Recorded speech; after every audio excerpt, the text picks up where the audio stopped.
I'm joined at this moment by Raymond Vickery, Senior Associate Chair on India and Emerging Asia at Washington, D.C. Appreciate your joining us, Mr. Vickery. What's your sense? How are we to now look at Donald Trump 24 hours? One moment says 100% tariffs on India and China. Next moment says that India and the United States are about to resume their trade talks.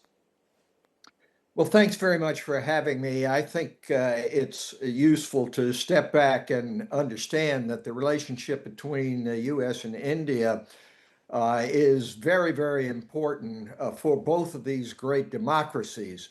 That having been said, in order to have a plan for waging peace and prosperity, you have to have a strategy and you have to have partners. Unfortunately, President Trump does not subscribe to that. He sees things in his egoistic, narcissistic kind of way, that everything is like a real estate transaction rather than a relationship.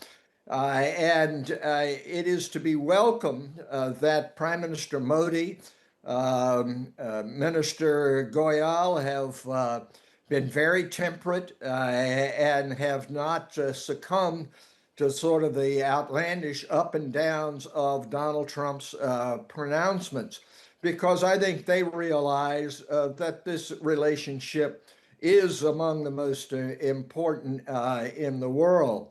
The business of 100% tariffs in regard to Russia and Ukraine again has to be taken with a grain of salt, because President Trump has shown he's up and down on that as well. He said he was going to solve this on day one, that he and Putin were great friends and it would happen that way.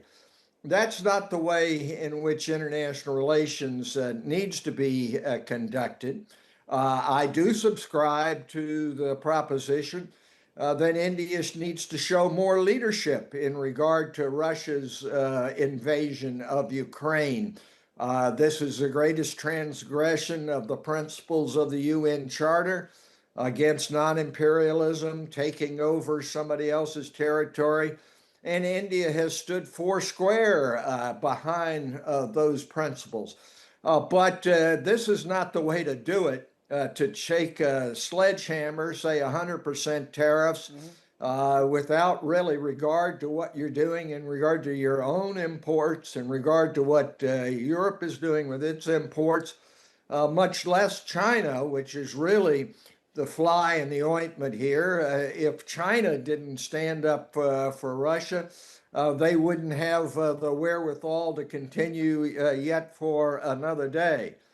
So the pronouncements of the Prime Minister, the so-called thaw, are to be welcome, but we've got to get back to some semblance of organizational adherence to constitutional values, rather than just going on what seems to be most in Donald Trump's interest in his drive to get the Nobel Peace Prize.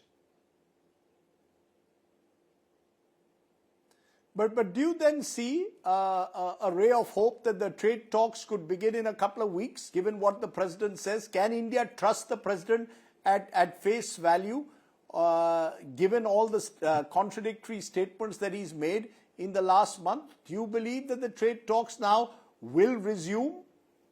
Or do the two leaders need to pick up the phone first and not just dialogue over social media? India cannot take Donald Trump at face value. The relationship, which was moving along for the last 30, 35 years, in which I've been very deeply involved in, has been damaged more in 24 hours than we were able to make progress in 30 years. That having been said, Donald Trump is mercurial. He wants to do what's in his best interest. It's a very self-centered approach. Everybody knows that. And now I think that the negotiators, particularly on the Indian side, appreciate that. The problem is not with the negotiation and the deal. The problem is with Donald Trump and what he feels are in the interest of getting him a Nobel Peace Prize and making him what he thinks he is, the great man of the 21st century. There was, as you recall, almost a free trade agreement reached in Donald Trump's first administration.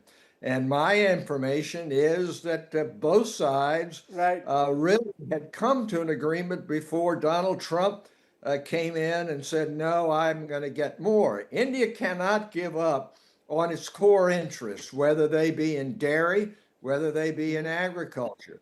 But there are a lot of things that can be done around the edges, and I'm sure that Minister Goyal and the Prime Minister are working that. So what we hope to be able to navigate this very difficult situation and get back to the upward trend that we've had in U.S.-India relations for the last 30 years. Well, Mr. Vickery, on that note, on that optimistic note, let's hope that we've seen some kind of light at the end of what's been a pretty dark tunnel over the last few weeks, given the kind of statements that have emanated from Washington. But as always, appreciate you joining me here.